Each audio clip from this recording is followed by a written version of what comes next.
క్రీస్తునందు మాకు అత్యంత శ్రేష్టమైన జీసస్ ఆర్మీ మిషన్ యూట్యూబ్ వీక్షకులకు ప్రభువైన యేసుక్రీస్తు నామములో శుభవందనాలు.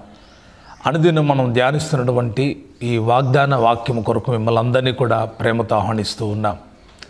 దేవుని యొక్క వాగ్దానాలు అమూల్యమైనవి, దేవుని యొక్క వాగ్దానాలు శ్రేష్టమైనవి. వాటిని మనం మన జీవితాల్లో నెరవేర్చుకోవడం కోసం మనము ప్రయాసపడాలి. అలాగనే ఆ వాక్యానుసారంగా జీవిస్తే తప్పకుండా అవి మన జీవితాల్లో నెరవేర్చబడతాయి.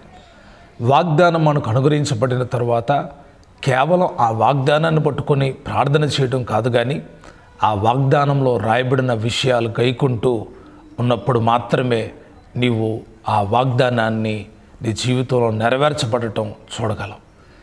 గమనించండి, దేవుని యొక్క వాగ్దానాలు అవునన్నట్టుగానే ఉన్నాయి. ఆయన చెప్పిన మాట ఏది నిరర్ధకం కాదు. ఆయన ఏ మాట చెబుతాడో ఆ మాట నెరవేర్చబడుతుంది. మంచిది. ఈ ఉదయకాలాన ఓ చక్కటి వాగ్దానాన్ని మనం ధ్యానం చేద్దాం. మనందరికీ బాగా తెలిసినటువంటి వాగ్దానమే. ఒకసారి ధ్యానం చేద్దాం. కీర్తన గ్రంథం 91వ కీర్తన 14వ వచనాన్ని చదువుతున్నాను, గమనించండి. అతడు నన్ను ప్రేమించుచున్నాడు గనుక నేనతన్ని తప్పించెదను. అతడు నన్ను ప్రేమిస్తూ ఉన్నాడు కాబట్టి నేనతన్ని తప్పిస్తాను. దేవుడు ఈ వాగ్దానం మన కుటుంబాల్లో నెరవేర్చునుగాక, మన జీవితంలో నెరవేర్చునుగాక. ఈ 91వ కీర్తన చాలామంది దైవజనుడు వంటి మోషే రాశాడు అని చెబుతారు. మోషే రాసిన మరొకరు రాసిన ఈ కీర్తనని మనం వాగ్దానాల కీర్తన అని అనుకోవచ్చు. ఎందుకంటే ఈ యొక్క కీర్తన 16 వచనాలు ఉంటే ఈ 16 వచనాల్లో కూడా చాలా అమూల్యమైనటువంటి వాగ్దానాలు రాయబడి ఉన్నాయి. శ్రేష్టమైన వాగ్దానాలు రాయబడి ఉన్నాయి. ఒక కుటుంబానికి కావలసిన వాగ్దానం, ఒక మనిషికి కావలసిన వాగ్దానం, ఆధ్యాత్మిక జీవితానికి కావలసిన వాగ్దానాలు ఈ యొక్క 91వ కీర్తనలో మనము చదవచ్చు. చాలా అమూల్యమైనటువంటి కీర్తన. ఈ కీర్తన భాగంలో ఇప్పుడు మనం చదివినటువంటి వాక్య భాగాన్ని పరిశీలన చేస్తే, అతడు నన్ను ప్రేమించుచున్నాడు గనుక నేను అతన్ని తప్పిస్తాను.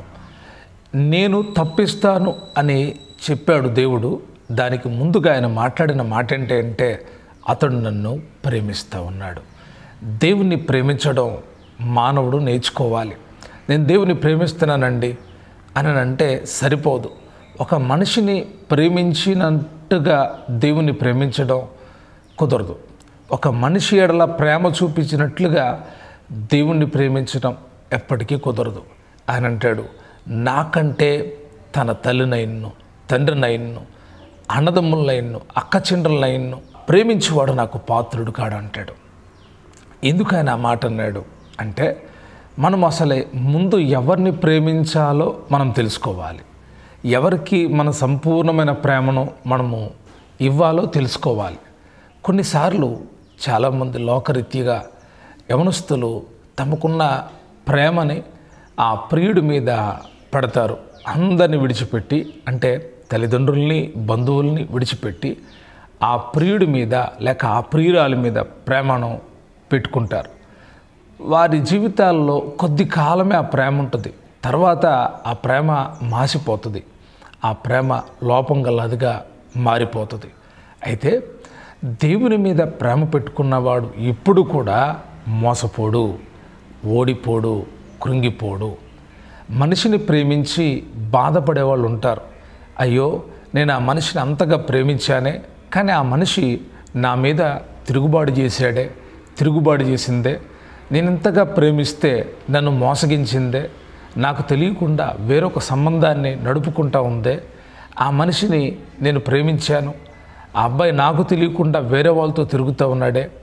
ఇలాగా లోపాలతో కూడినటువంటి ప్రేమే ఈ లోకపు ప్రేమ. ఎక్కడొకొక్కడ ఓ పొరపాటు జరగడం మూలాన ఆ ప్రేమ బద్దలైపోతుంది, ఆ ప్రేమ పాడైపోతుంది. అయితే ప్రియ దేవుని బిడ్డలారా గమనించండి, యేసయ్యను ప్రేమించడం మూలాన ఆశీర్వాదమే, దేవుణ్ణి ప్రేమించడం మూలాన మనకు దీవెనే. ఆయన్ని ప్రేమించడం మనం నేర్చుకోవాలి, ఆయన్ని ప్రేమించడం మనం తెలుసుకోవాలి. ఏదో ప్రభా నేను నిన్ను ప్రేమిస్తున్నాను అని చెప్పడం కాదు. ప్రేమ అంటే ప్రేమలో క్రియలుంటాయి. ప్రేమ చాలా ప్రత్యేకమైనది. మనము ఈ ప్రేమ గురించి బాగా నేర్చుకోవాలి అంటే కొరింథీయులకు రాసినటువంటి మొదటి పత్రిక 14వ అధ్యాయంలో పౌలు గారు ప్రేమ గురించి చక్కటి వర్ణన రాసి పెట్టి ఉంచాడు. అక్కడ ప్రేమ గురించి మనం చదువుతున్నప్పుడు ఎన్నో ఆధ్యాత్మికమైనటువంటి విషయాలు మనకు కనపడతాయి. మన జీవితంలో మనము ఎంతవరకు ప్రభుని ప్రేమిస్తున్నాం, మనం ఎంతవరకు ప్రభుని ప్రేమించాలి, ఎందుకు అసలు ప్రభుని ప్రేమించాలి అంటే ఒక్కటి గుర్తుపెట్టుకోండి. దైవ గ్రంథాన్ని చదివిన వాళ్ళు ఎవళ్ళైనా, దేవుని ఆత్మచేత నింపబడిన వాళ్ళు ఎవళ్ళైనా వారు ఆలోచించే విధానం ఎలాగుంటుందంటే, నేను ఈ సృష్టిలో జన్మించడానికి గల కారణం నా దేవుడే, నా దేవుడు పర్మిషన్ లేకోకుండా నేను ఇక్కడికి రాలేదు అని ఆలోచిస్తారు.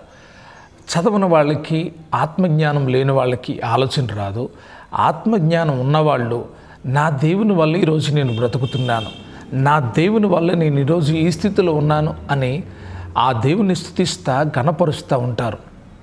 వారు ఆయన మాత్రమే ప్రేమిస్తారు. అంటే ఆయన మాత్రమే అంటే మిగతా వాళ్ళని ప్రేమించరా? ప్రేమిస్తారు. మిగతా వాళ్ళకి ఇచ్చిన ప్రేమ కంటే ఎక్కువ ప్రేమ దేవుడికి ఇస్తారు. ఒకరోజు ఒక సహోదరుడు ఫోన్ చేశాడు. ఫోన్ చేసి, అన్న ఈరోజు మరి ప్రార్థనకు రావాలి కదా, నాకు పని దొరికింది, ఈరోజు నేను వెళ్తే ఒక 3,000 రూపాయలు వస్తాయి, మరి నన్ను వెళ్ళమంటావా వద్దంటావా అని అడిగాడు. అదేంటయ్యా, అది నీ ఇష్టం అని అన్న. కాదన్నా, నాకు తెలియదు, నేను కొత్తగా ప్రభువులోకి వచ్చాను కదా, ప్రభు గురించి నాకు తెలియదు, ఏం చేయమంటావు నన్ను అని అడిగాడు. అప్పుడు నేనన్నా, అయ్యా నువ్వు ప్రభుని ప్రేమిస్తే ప్రభుకి మొదటి ప్రాధాన్యత. ఈరోజు ప్రభుతో గడిపేటువంటి సమయం కాబట్టి ఈ సమయాన్ని నువ్వు అక్కడెక్కడో పనిలో గడిపే కంటే ప్రభులో గడపడం మంచిది. 3,000 పోతే పోయినాయి, దానికంటే ఎక్కువ ప్రభు ఇస్తాడు, నువ్వు నమ్ము అని చెప్పా. సరే, అతడు నమ్మి ఆ 3,000 రూపాయల పనిని విడిచిపెట్టేశాడు.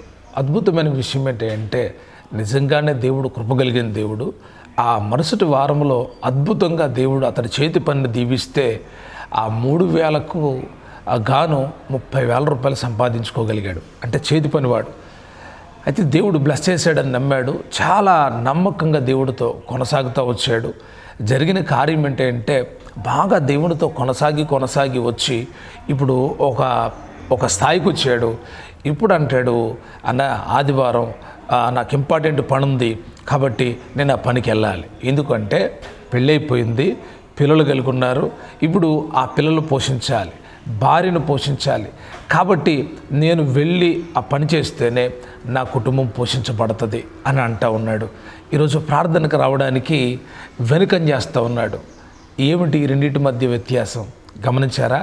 మొదట దేవుని ప్రేమించాడు కాబట్టి అన్నిటినీ ద్వేషించాడు, లేక అన్నిటిని విడిచిపెట్టాడు. నాకు దేవుడే ముఖ్యమండి, నాకు దేవుని సన్నిధి ముఖ్యం అని చెప్పేసి దైవజనుడు మాట విని దేవుడు వాక్యానుసారంగా నిలిచాడు. మరి ఇప్పుడు నడిచి జరిగిన కార్యం ఏంటంటే తదకు అతడు దేవుని ప్రేమించడంలో లోపం కలిగిన వ్యక్తిగా మారిపోయాడు. ఈరోజు మనము మన ఆధ్యాత్మిక జీవితాలను పరిశీలన చేస్తే మొదటి ప్రేమ చాలా బాగుంటుంది. మొదటి ప్రేమ తెగింపుతో ఉంటుంది. మొదటి ప్రేమలో ధైర్యం ఉంటుంది. మొదటి ప్రేమలో భక్తి ఉంటుంది. మొదటి ప్రేమలో ఆప్యాయత ఉంటుంది. మొదటి ప్రేమలో అనురాగం ఉంటుంది. మొదటి ప్రేమలో త్యాగం ఉంటుంది. కానీ ప్రేమ పెరుగుతుందా? ప్రేమ పెరుగుతూ ఉంటే భక్తి పెరుగుతుంది. ప్రేమ పెరుగుతూ ఉంటే దేవుడు కొరకన త్యాగం పెరుగుతూ ఉంటుంది. కానీ జరుగుతున్న పరిస్థితులు ఎలాగున్నాయంటే రాను దేవుని పిల్లల్లో ప్రేమ కొదువైపోతుంది. అందుకేసే అంటాడు, అక్రమం విస్తరించుట చేత అనేకుల ప్రేమ చల్లారిపోతుంది. క్రమము లేని చోట ప్రేమ ఉండదు. ప్రేమ గల్లా మాటలు ఉంటాయేమో, ప్రేమ కలిగినటువంటి మాటలు ఉంటాయేమో, కానీ ప్రేమ ఉండదు. మనము కొన్ని చోట్లకు వెళ్ళినప్పుడు మన ప్రేమ చల్లబడిపోయింది. అక్రమకారులతో మనం కలిసినప్పుడు, అక్రమంగా నడుచుకునే వాళ్ళతో మనం ఏకీభవించినప్పుడు, వారితో సహవాసం చేసినప్పుడు మన ప్రేమ తగ్గిపోతుంది. ఎందుకంటే క్రమము లేని చోట ప్రేమ ఉండదు.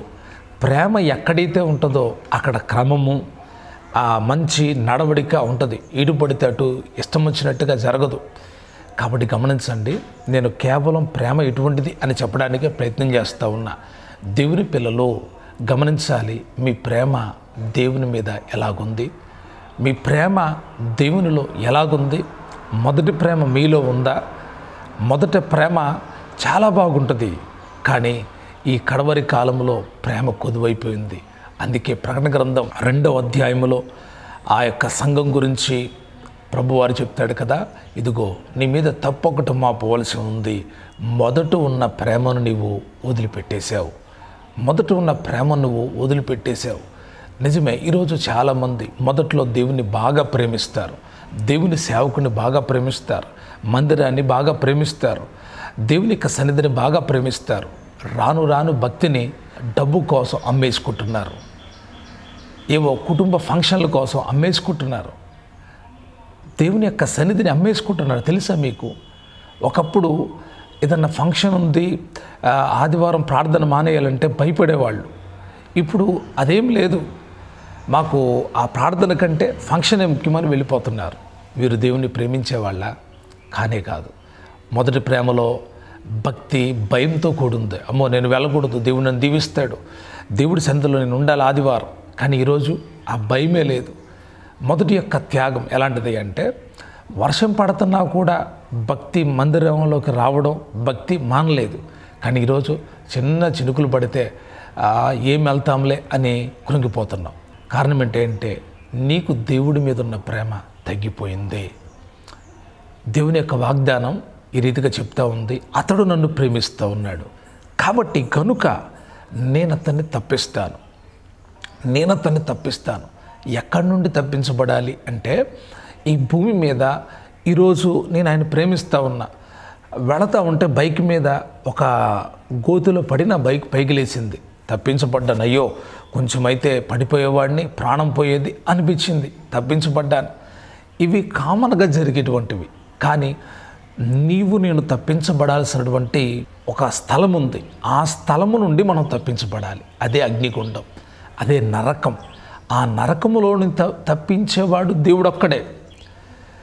బావిలో పడ్డారు, వెంటనే ఒక అతను తాడు తీసుకొని వచ్చేసి మనల్ని కాపాడాడు, సేఫ్గా బయటకు వచ్చాం. చాలాసార్లు కొందరు మనకు సహాయం చేస్తారు, మనల్ని ఆపదలో నుండి తప్పిస్తారు, కాపాడతారు. అయితే నరకములో నుండి నిన్ను తప్పించే వాళ్ళు ఎవరైనా ఉన్నారా? నీ తండ్రే కానీ, నీ తల్లే కానీ, నీ ఇంటి వాళ్ళే కానీ, నీ రక్త సంబంధికులే కానీ, మీ బంధువుల్లో బాగా డబ్బున్న వాళ్ళే కానీ నిన్ను నరకము నుండి తప్పించగలరా? తప్పించలేరు. నేనంటాను, నిన్ను తప్పించేవాడు దేవుడే. ఎందుకు ఈ వాగ్దానం అంటే, ఇది శారీరకంగా తప్పించబడ్డానికి కాదు, పరలోకానికి వెళ్ళడానికి నీవు నరకం నుండి తప్పించబడాలి. నరకము నుండి తప్పించే ఆ ప్రభుని నువ్వు ప్రేమిస్తే, ఆయన అంటాడు, అతను నన్ను ప్రేమిస్తున్నాడు, ఆమె నన్ను ప్రేమిస్తూ ఉంది, కనుక నేను ఆమెను తప్పిస్తాను. ప్రేమ ఎంత పెరుగుతుందో అంత బాధ్యత కలిగి ఉంటాం. మనం గమనించండి, తల్లిదండ్రుల ప్రేమ ఆ బిడ్డలు చూపించలేకపోతున్నారు. తల్లిదండ్రులకి బిడ్డలంటే చాలా ప్రేమ, వారిని ఎంతో బాధ్యతతో ప్రేమిస్తారు. వాళ్ళు ఎన్ని మోసాలు చేస్తున్నా, ఎన్ని అబద్ధాలు ఆడుతూ ఉన్నా, వాళ్ళు ఏదో ఒక రీతిగా సరిచేసి వాళ్ళని ప్రేమిస్తూనే వస్తూ ఉన్నారు. కానీ ఎదిగినటువంటి పిల్లలు ఈరోజు తల్లిదండ్రుల్ని ప్రేమించట్లేదు. ఏం చేస్తున్నారో తెలుసా? వాళ్ళని తీసుకెళ్ళి ఆ యొక్క వృద్ధాశ్రమాల్లో పెడతా ఉన్నారు. వారి యొక్క సరైన వసతులను చూసుకోవట్లేదు. నిజంగా ఇది ప్రేమనా? కానే కాదు. దేవుని పిల్లలము మనము ప్రేమ కలిగి ఉండాలి. నువ్వు దేవుని ప్రేమించడం నేర్చుకుంటే, నువ్వు దేవుని ప్రేమించడం తెలుసుకుంటే, నువ్వు దేవుని ప్రేమించడంలో ముందుంటే, ఈ లోకంలో దేని నువ్వు ప్రేమించాలో తెలుసుకుంటావు. అందుకే యోహాను భక్తుడు అంటాడు, ఈ లోకంలో ఉన్న వాటిని ప్రేమించకండి అంటున్నాడు. మరి ఎవరిని ప్రేమించాలి? యేసయ్యను ప్రేమించాలి. ప్రియదేవుని బిడ్డలారా, యేసయ్యను ప్రేమిస్తే మనం తప్పించబడతాం.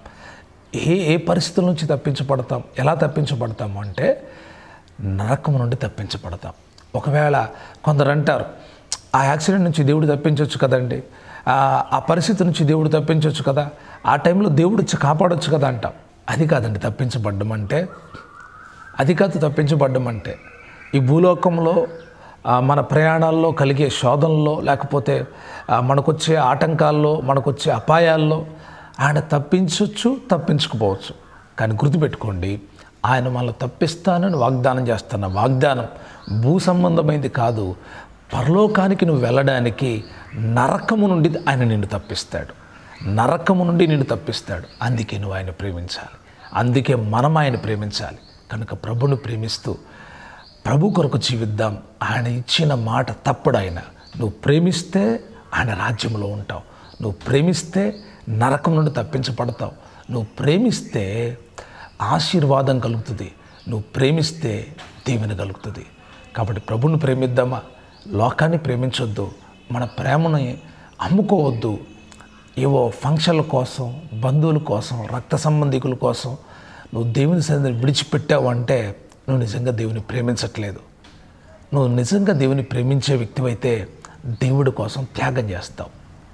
కాబట్టి క్రీస్తు ప్రేమ మీలో ఉందో లేదో పరీక్షించుకొని దేవుని ప్రేమించండి. ప్రేమిస్తే ఆయన తప్పిస్తాడు. దేవుడు ఈ వాగ్దానాన్ని మీ జీవితంలో, మీ కుటుంబంలో దేవుడు నెరవేర్చునుగాక. దేవుని కృప మీ అందరికీ తోడైండి నడిపించునుగాక.